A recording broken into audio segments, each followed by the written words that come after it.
আপনি জেনে অবাক হবেন, পৃথিবীতে এমন কিছু মানুষ আছে যারা বিকাল 5টার সময় পড়ার টেবিলে বসে 6টার সময় বই হাতে নিয়ে ডিজাইন নিয়ে বেশ কিছুক্ষণ ভাবে, তারপর টায়ার্ড হয়, তারপর একটু রেস্ট নেয়।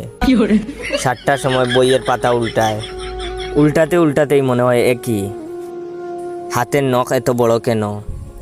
তারপর তারা নখ কাটে। তারপর 8টার সময় মনে পড়ে একটু পড়া উচিত। 5 মিনিট পড়ার পর আবার টায়ার্ড হয়, হালকা বিরতি নেয়, একটু ফেসবুকিং করে, খিদা লাগে, খায়, খাওয়ার পর রেস্ট নেয়। দেওয়াল দেখে, রংটা অনেক পুরনো মনে হয়, এদিকে একটি টিকটিকিও দেখা যায়।